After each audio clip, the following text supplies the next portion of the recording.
6 months after the Battle of Quilar Prime, Taman stood in the Galactic Council chamber again. But this time he was not a junior diplomat standing at the back. He was Earth's chief ambassador, and he stood at the center of the chamber floor. The tribunal had lasted for weeks. Earth's actions had been examined, criticized, and debated. Every weapon used, every tactic employed, every decision made was analyzed by species who had never fought a real war. They spoke about honor and rules and proper conduct as if those things mattered when facing extinction. He-Jin had testified. Dongwu had testified. Even Sunho had been called to explain why humans fought the way they did. Throughout it all, the Council seemed determined to condemn Earth, but something had changed in the galaxy. While the tribunal was happening, 3 more species came under attack. The Vexral were fighting pirates who had blockaded their mining colonies. The Thendari faced a rogue artificial intelligence that had taken over their defense network. The Kalan were dealing with a plague that required medical intervention in a war zone. Each of them had quietly asked Earth for help. Not through official channels, not in public, but the requests came. Now Taemin stood before the Council, ready to deliver Earth's response to both the tribunal and these requests. The Council has completed its review, Untak announced. His gaseous form pulsed slowly. We find that Earth violated 17 articles of the Galactic Warfare Convention. However, we also acknowledge that the Quillari species survives because of Earth's intervention. Therefore, we propose the following sanctions. No, Taemin said simply. The chamber went silent. Representatives looked at each other in shock. No one interrupted the council speaker. Ambassador Taemin, Untak said carefully. You cannot simply refuse. Yes, I can.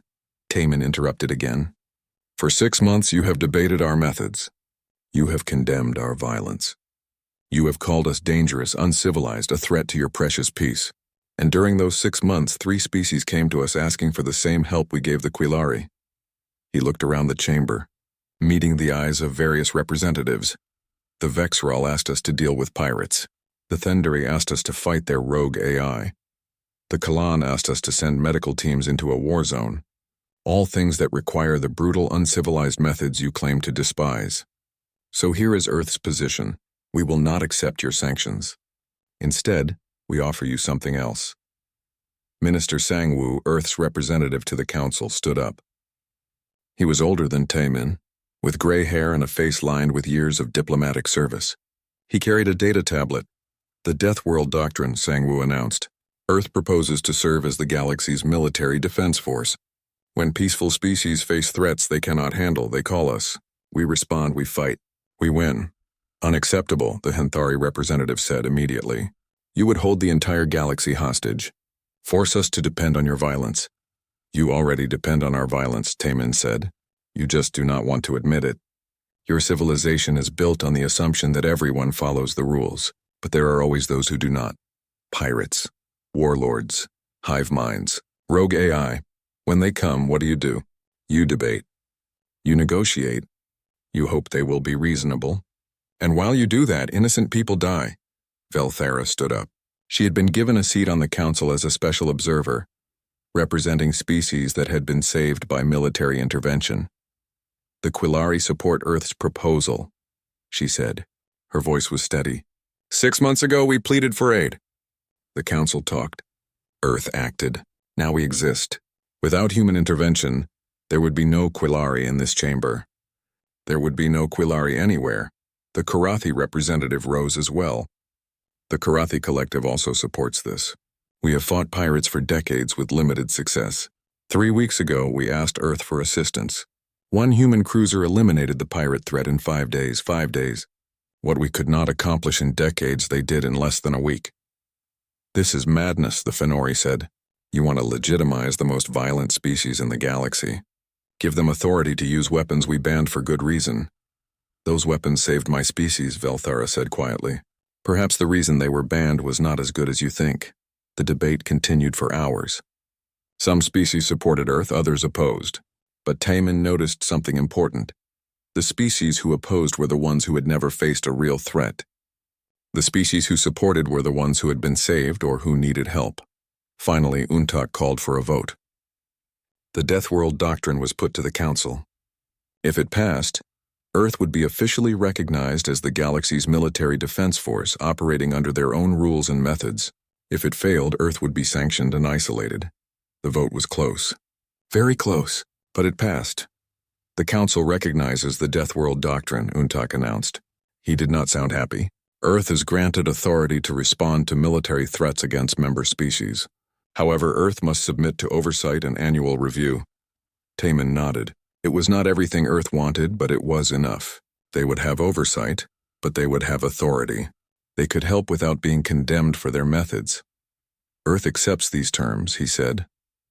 On Earth, at the military academy in Incheon, Byung-ho stood in front of a classroom. But this class was different from any other. The students were not human. There were Quilari, Karathi, Vexral, and even 2 Henthari, who had volunteered despite their species' official opposition. "Welcome to Earth's military academy," Byung-ho said. "You are here because your species recognized a truth that some would rather ignore. Peace must be defended, and defense requires warriors." He walked along the front row of students. They looked nervous. Most of them had never held a weapon before. Their species had no military tradition. "I will not lie to you," Byung-ho continued. "This training will be harder than anything you have experienced. Most of you will not complete it. Your bodies are not built for this. Your minds are not prepared for this. But those who do complete it will be able to protect your people. You will be able to stand between your worlds and the darkness." A Kilari student raised one of her forearms. "Teacher Byung-ho, why do humans train so hard? Why do you prepare for war even in times of peace?" Byung-ho smiled. "Because Earth taught us a lesson long ago. Peace is not the natural state of things. Peace is something you create and maintain through strength. If you are not ready to defend it, someone will take it from you." The training began. It was brutal. Alien students struggled with physical demands that human recruits handled easily. But they tried. Some quit, some failed, but some succeeded. And those who succeeded learned to fight like humans fought, without hesitation, without mercy, and without surrender. In orbit above Earth, Yijin watched the construction of a new fleet. She had been promoted to admiral and given command of Earth's newly formed defense force. The Indomitable had been repaired and upgraded. Now it was joined by 20 other warships, each one designed for the specific purpose of defending those who could not defend themselves. "Admiral," her new tactical officer said, "we are receiving a distress call from the Helion system. Reports of a pirate fleet attacking civilian transports." Hae-jin looked at the tactical display. The Helion system was 3 days away at maximum speed. The pirates were likely counting on that. They would attack, take what they wanted, and leave before anyone could respond. They had not counted on Deathworlders. "Dispatch the ESS Gwangju and ESS Jeju," Hae-jin ordered. "Tell Captain Youngsu he has authorization to use any means necessary. I want those civilians safe and those pirates either captured or dead." "Yes, Admiral." Hae-jin watched the 2 ships break orbit and accelerate into faster-than-light travel. This was Earth's role now.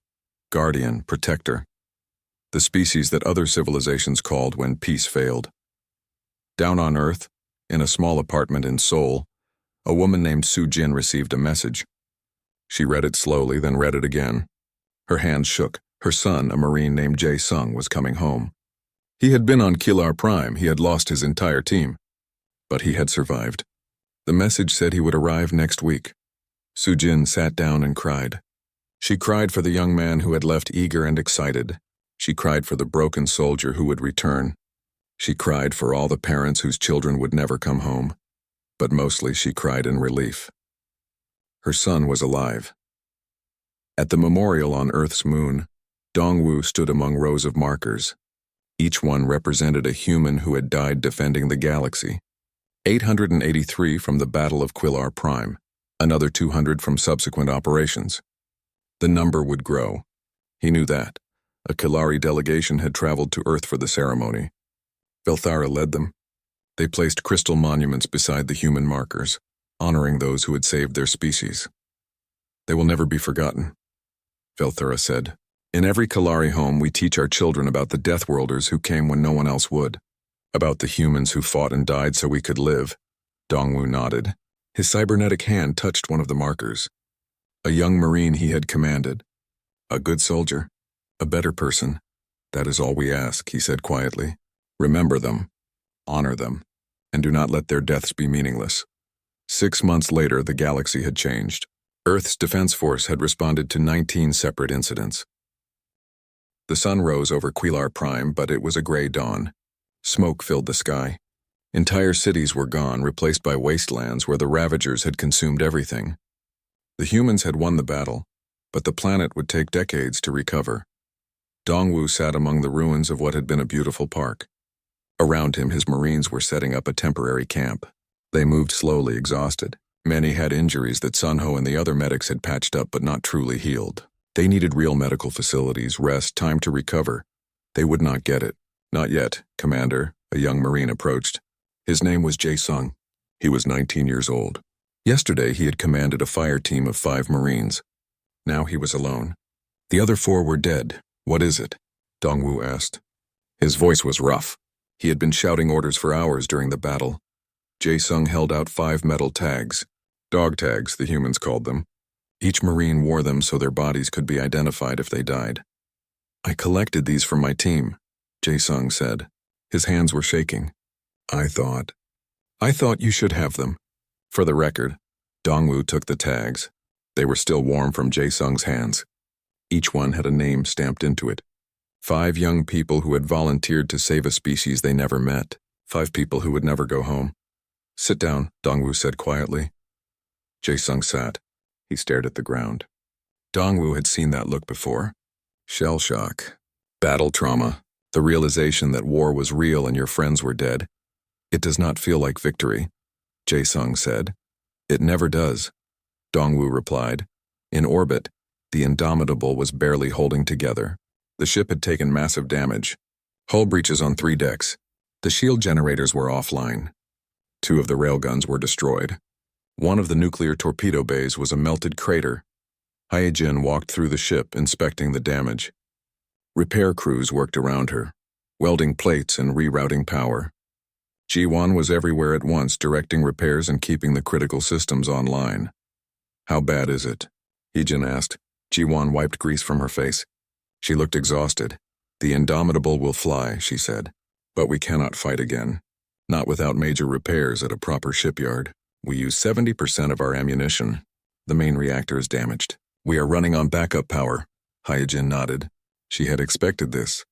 They had fought an enemy fleet 10 times their size. The fact that they survived it all was remarkable. And the other ships? She asked. Ji-won's face fell. The ESS Seoul is gone. Hit by 3 Ravager capital ships. All hands lost. The ESS Daegu and the ESS Busan are damaged but functional. We lost 483 crew members across the fleet. 483. Hyejin felt the weight of those numbers. Nearly 500 people who had trusted her command. 500 families who would get notification that their loved ones were not coming home. Captain, the communication officer called. We are receiving a transmission from the Galactic Council. They are demanding to speak with you immediately.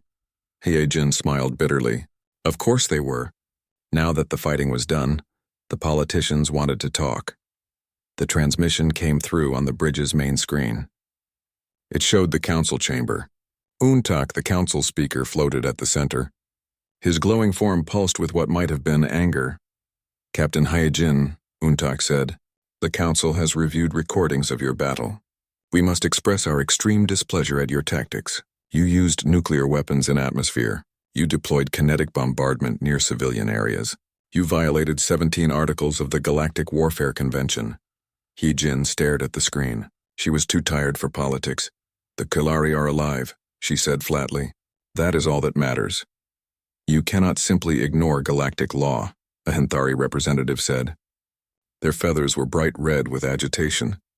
Your actions set a dangerous precedent. If all species begin using such brutal methods, then maybe your enemies will think twice before attacking, Hyejin interrupted. The Ravagers did not care about your warfare convention. They came to consume an entire species. We stopped them. You are welcome. This is exactly what we feared, the Fenori representative said. Humanity is too violent, too aggressive. You endanger the peace we have built. Hyejin stood up. Her uniform was torn and stained with blood. Her face had burns from a plasma conduit explosion. She looked like she had been through hell. Let me tell you about peace, she said. Her voice was quiet but hard as steel. Peace is not something you build. Peace is something you defend. You built a civilization on rules for warfare that only work when your enemy follows rules. The Ravagers do not follow rules.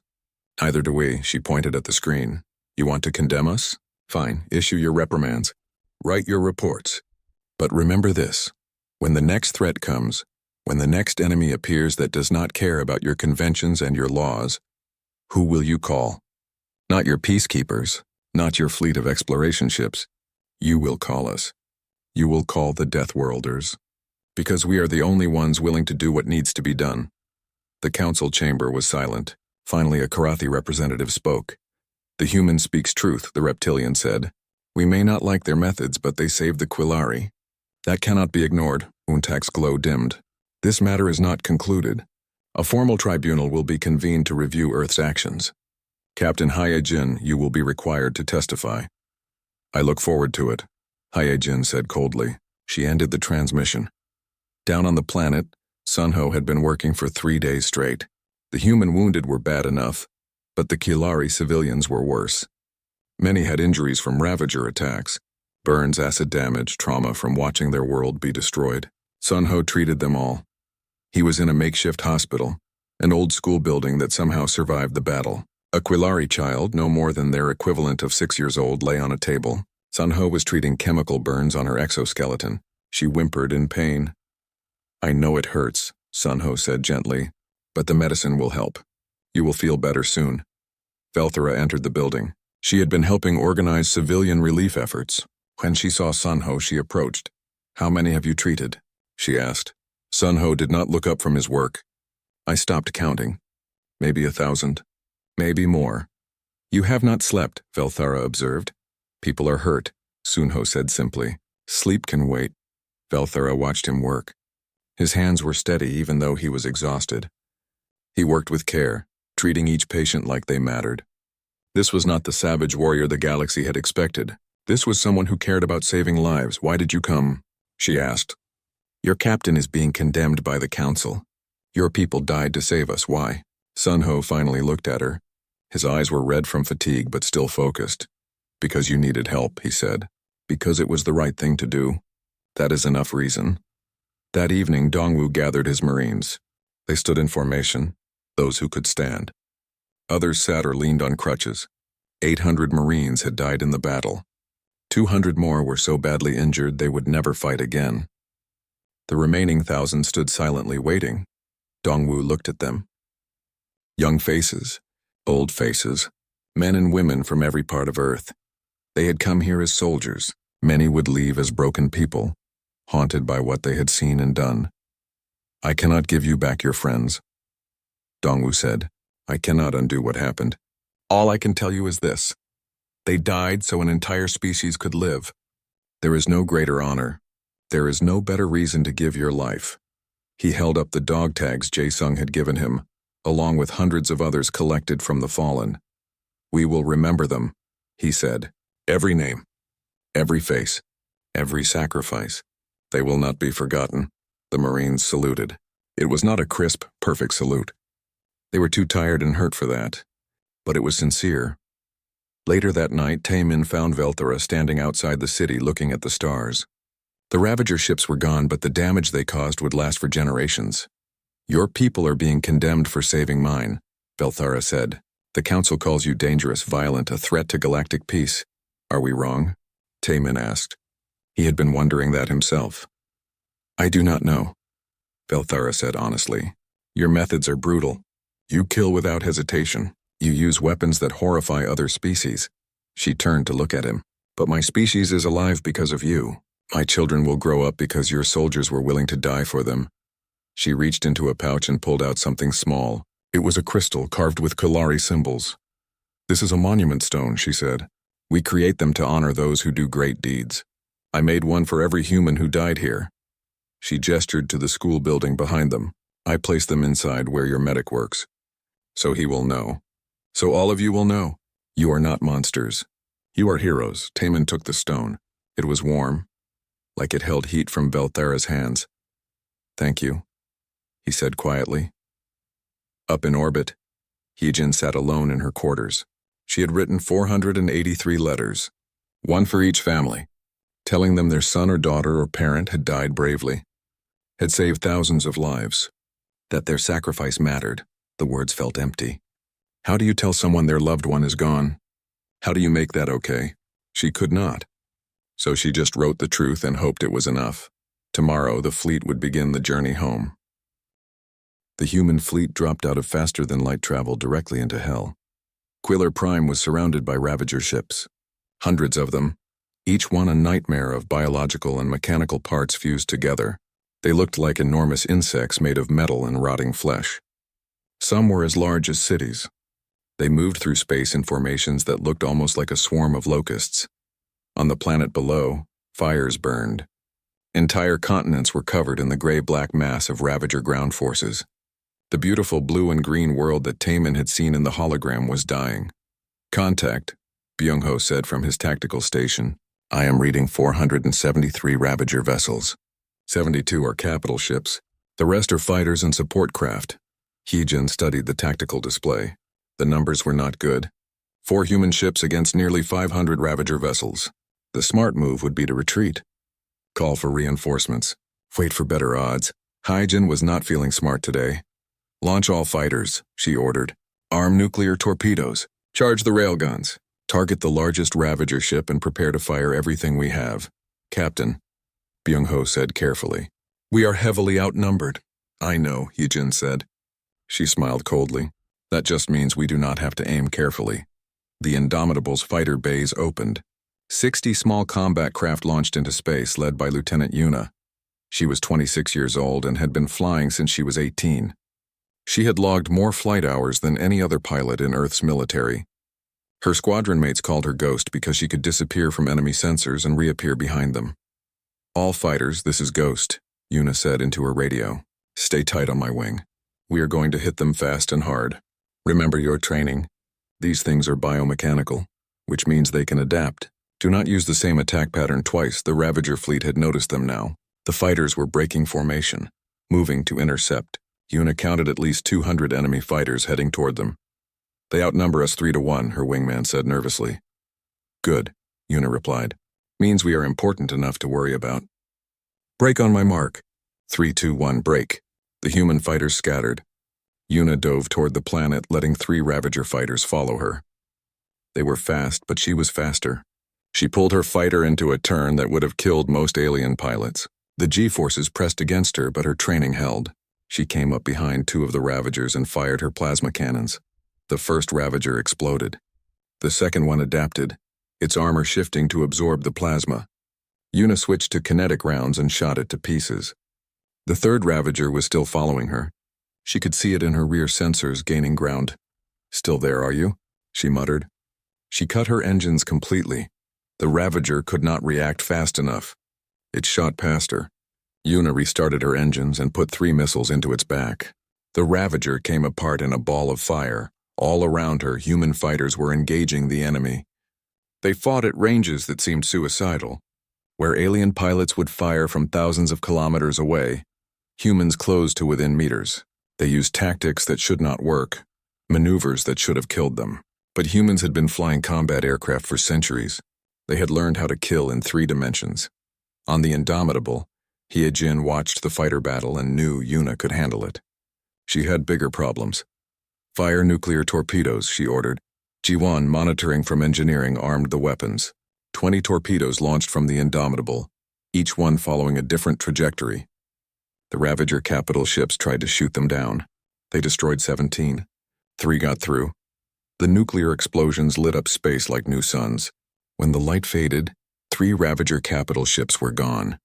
"Just gone, vaporized. Direct hit," Byung-ho reported. His voice was calm, but Hee-jin could see his hands shaking slightly. He had just killed thousands of creatures. Even Ravagers deserved some moment of acknowledgement. "Reload torpedoes," Hee-jin said. "Target the next cluster. Fire railguns at will." The Indomitable's railguns opened fire. They used magnetic acceleration to fire metal slugs at incredible speeds. No explosives, no energy weapons. Just chunks of metal moving at a significant fraction of light speed. When they hit Ravager ships, they punched straight through, leaving molten holes. The Ravagers were adapting now. They changed their formation, spreading out so nuclear weapons would be less effective. They focused their fire on the Indomitable. Plasma bolts and biological acid struck the ship's shields. Shields at 60%, an officer reported. Return fire, Hyojin said calmly. Do not stop shooting until we run out of ammunition or they run out of ships. Down on the planet's surface, Dongwu and his Marines were making their own entrance. They came down in drop pods, small armored capsules that fell from orbit like meteorites. Most species would never use drop pods. They were too dangerous, too unreliable, too likely to kill the soldiers inside. Humans loved them.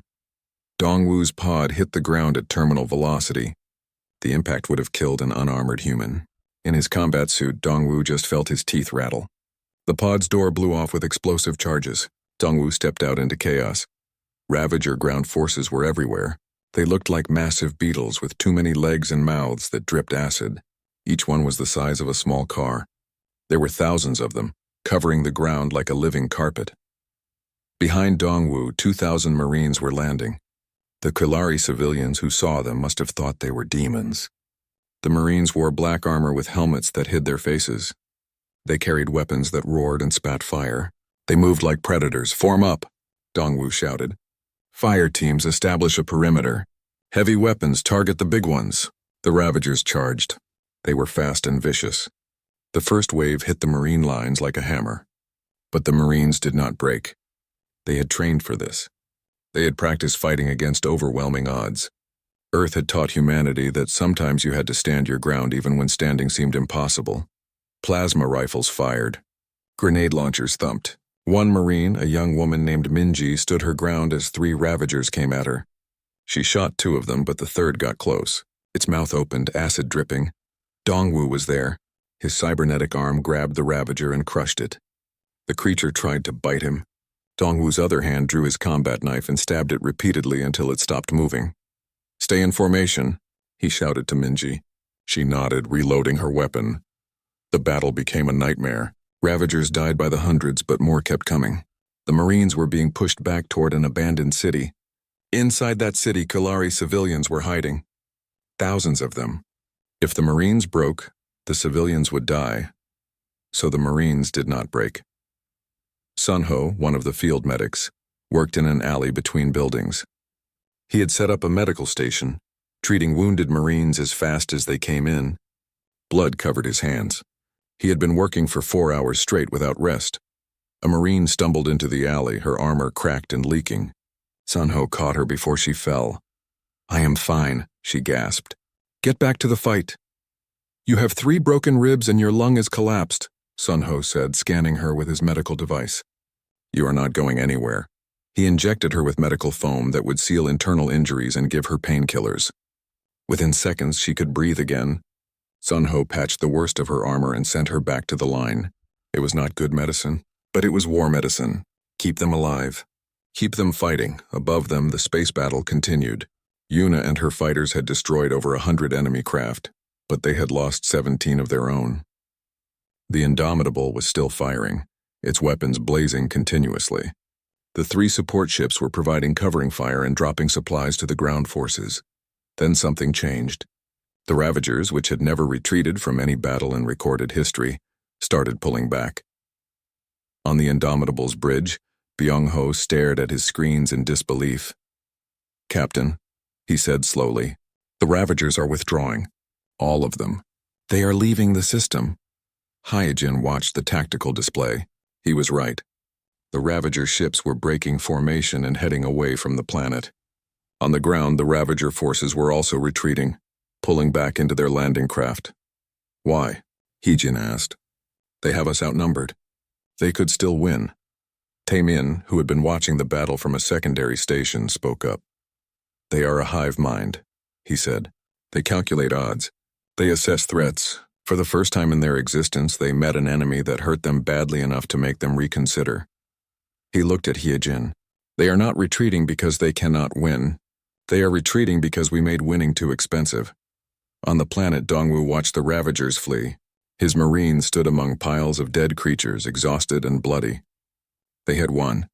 Somehow, impossibly, they had won. A Qilari civilian emerged from a building. It was Velthara. She looked at the human Marines, at their weapons and armor and the bodies surrounding them. She looked at Dongwu, at his mechanical limbs and scarred face. "Thank you," she said quietly. Dongwu nodded. He was too tired to speak. Behind him, his Marines were checking casualties, helping the wounded, securing the area. They moved like professionals, even though most of them had never seen real combat before today. The ESS Indomitable hung in orbit above Earth like a metal giant. It was 2 kilometers long, built for war in a way that made alien observers uncomfortable. Where other species built their ships with smooth curves and elegant designs, human warships were all sharp angles and brutal efficiency. The Indomitable looked exactly like what it was, a weapon. Captain Hyejin stood on the bridge, watching Earth rotate slowly beneath them. She was 42 years old, with gray streaking through her black hair. She had commanded the Indomitable for 5 years. In that time, she had fought pirates and helped with rescue missions. But she had never fought a war. No human had, not in space. Not like this. "Status report," she said calmly. Byung-ho, her tactical officer, looked up from his console. He was younger than Hyejin, only 30, but he had won every tactical simulation in Earth's war games for 3 years running. His fingers moved quickly across his screens. "All weapon systems online," he said. "Nuclear torpedoes loaded. Kinetic bombardment system ready. The railguns are charged and the missile batteries are full. We are ready for battle, Captain." Hyejin nodded. She looked at the 3 ships that would accompany them. They were smaller vessels, each carrying supplies and additional Marines. Together they would face an enemy that had destroyed entire civilizations. "Captain," her communications officer said, "we are receiving a transmission from the Galactic Observation Post. They are asking us to confirm our departure time." "Tell them we leave in 1 hour," Hyejin said. She knew the alien observers were watching. They wanted to see if humans would really do this. She intended to show them. Deep in the ship's belly, Marine Commander Dongwu was briefing his troops. 2,000 Marines filled the deployment bay, all wearing their combat armor. The armor was heavy, designed to withstand plasma fire and kinetic impacts. Each Marine carried weapons that would make alien peacekeepers sick. Assault rifles, grenade launchers, plasma cutters, and combat knives. Dongwu himself was a frightening sight. He had lost his left arm and right leg in a training accident years ago. Now he had cybernetic replacements that were stronger than flesh and bone. His face was scarred from chemical burns. He looked like exactly what he was, a man who had survived hell and was ready to go back. "Listen up," Dongwu said. His voice carried across the bay without needing amplification. "Most of you volunteered for this mission. Some of you were assigned. Does not matter now. We are going to war." The Marines were silent, watching him. "The enemy is called the Ravagers," Dongwu continued. "They are a hive mind. They do not negotiate. They do not surrender. They consume everything in their path. The Quillari are a peaceful species. They have no weapons, no defenses. If we do not help them, they will die. Every single one of them." He walked along the front line of Marines, looking at their faces. "The galaxy thinks we are crazy for doing this," he said. "They think we are savages from a death world who do not understand what we are facing. They are right about the first part. We are from a death world. Earth made us strong. Earth made us tough. Earth made us survivors. And now Earth will make us heroes." A few Marines smiled. Dongwu stopped walking and faced them all. "Some of you will die," he said bluntly. "Maybe all of us will die. But the Quillari will live. Remember that. When you are tired, when you are scared, when you want to run away, remember that. We are Marines. We run toward the fire, not away from it. Hoorah!" The Marines shouted together. In the engineering section, Ji-won was making final checks on the weapon systems. She was the chief engineer, and she treated the ship's weapons like they were her children. She knew every circuit, every power coupling, every targeting system. Right now she was programming the nuclear torpedoes. Tae-min found her there. He had come up from Earth on a shuttle an hour ago, assigned to be the liaison between Earth forces and the Quillari. Ji-won looked up when he entered. "Ambassador," she said, "come to see the toys." Tae-min looked at the rows of torpedoes. Each one had enough explosive power to level a city. "These weapons are banned by Galactic Convention," he said quietly. Ji-won smiled. It was not a nice smile. "The Galactic Convention was written by species who never had to fight for survival," she said. "They banned nuclear weapons because they are too effective. Too brutal. Too final. They prefer wars where everyone fights nice and clean and not too many people die. She walked over to one of the torpedoes and patted it affectionately. But we are not fighting a nice, clean war, she continued. We are fighting an enemy that wants to eat an entire species. So we will use every weapon we have. If that makes us monsters, so be it. Taemin thought about the council chamber, about all those species making excuses. He thought about Velthara's face when she begged for help. Will it be enough? He asked. Ji-won shrugged. We will find out. The hour passed quickly. Hee-jin sat in her command chair, watching the countdown on the main screen. Around the bridge, her crew worked efficiently. They had trained for this. Earth's military had been preparing for space warfare since first contact with the galaxy. While other species explored and traded, humans built warships. The galaxy had called them paranoid. Now that paranoia might save a species. All ships report ready, Captain, Byung-ho said. Open a channel to the fleet, Hye-jin ordered. The communication officer nodded. Channel open, Captain. Hee-jin stood up. She knew that millions of people on Earth were watching. She knew alien observers across the galaxy were watching too. She chose her words carefully. This is Captain Hye-jin to all ships. In a few moments, we will depart for Quillar Prime. We go to face an enemy that has never been defeated. We go knowing we might not return, but we also go knowing that if we succeed, an entire species will survive. That is worth fighting for. That is worth dying for. She paused, looking around her bridge at the crew she had trained and worked with for years. The galaxy calls us Deathworlders, she continued. They say it like an insult. Like we are primitive and violent. They are not wrong. We are violent. Earth made us that way, but Earth also made us loyal, made us brave, made us willing to fight for those who cannot fight for themselves. Today we show the galaxy what Deathworlders can do. Today we show them that humanity does not run from the darkness. We run toward it. She sat back down in her chair. All ships, she said calmly, engage faster than light drives. Destination, Quillar Prime.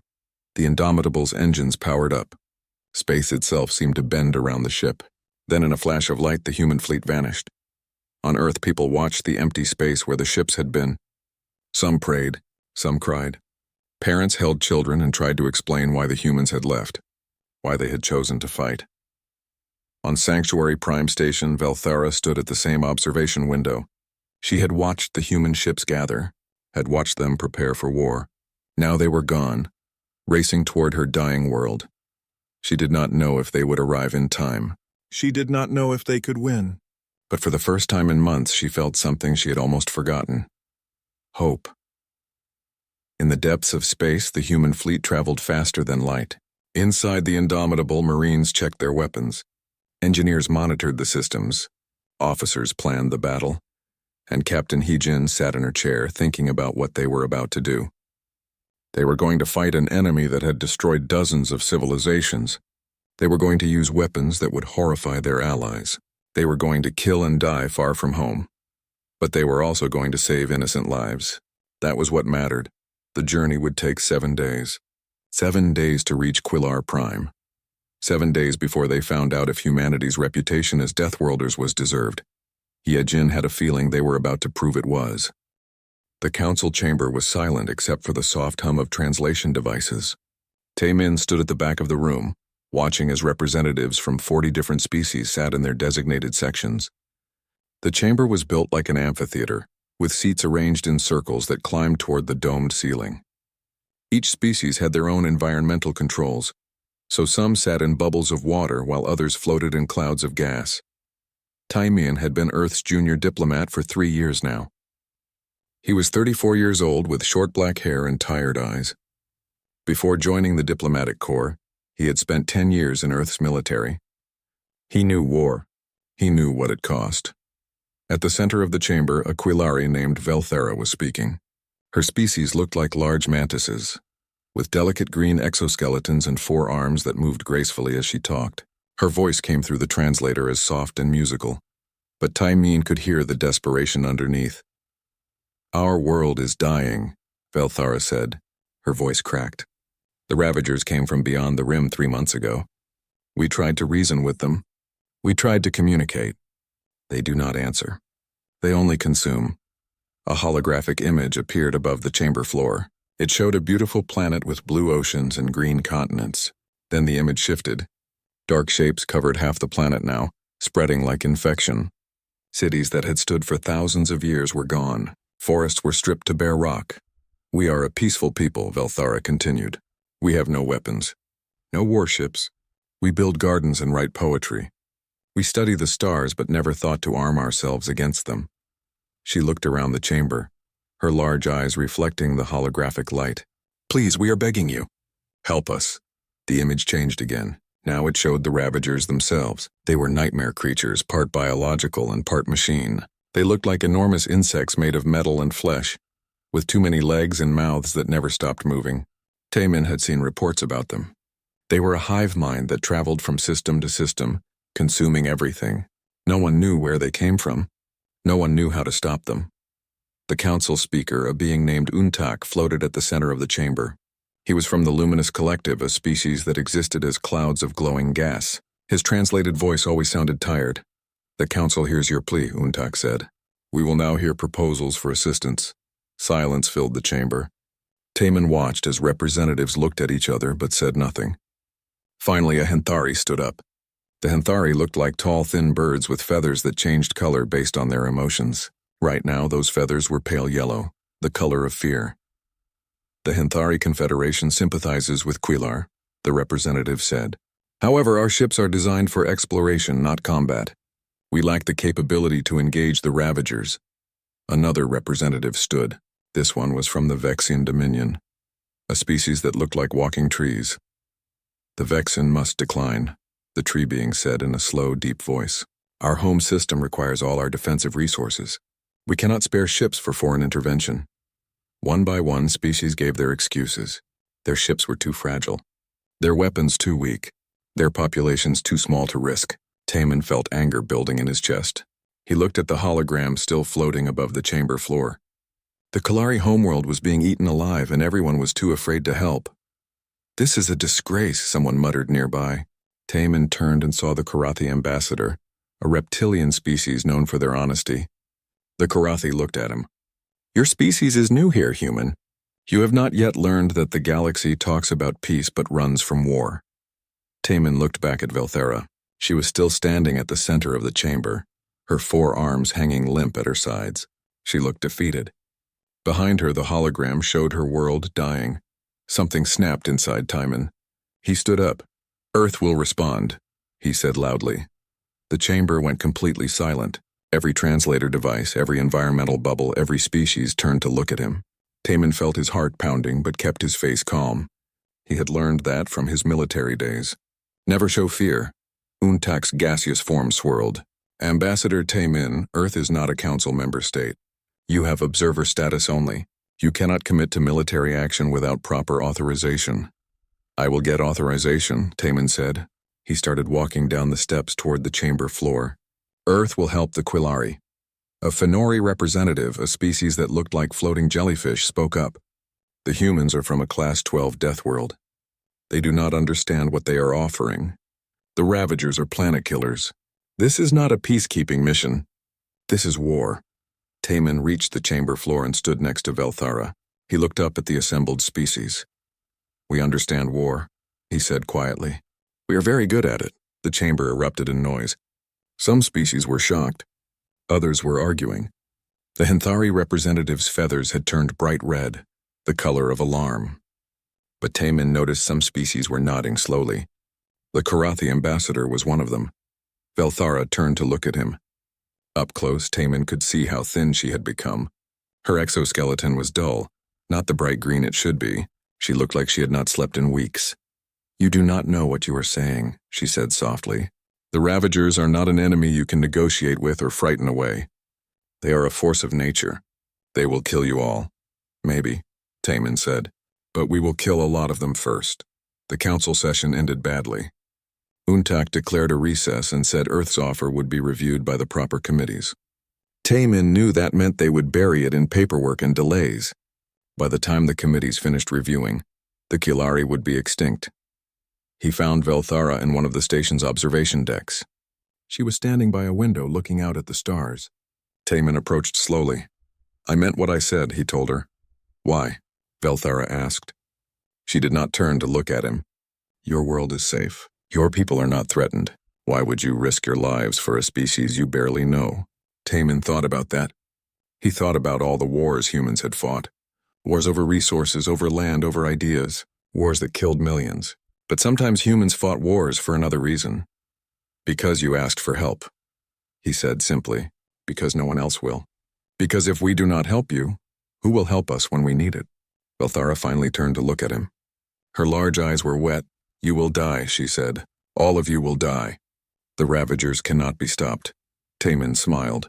It was not a happy smile. Everything can be stopped, he said. You just need to hit it hard enough. He left Velthara at the window and went to send his message to Earth. He knew what the response would be. Humanity did not back down from challenges. It was one of their worst qualities. It was also one of their best.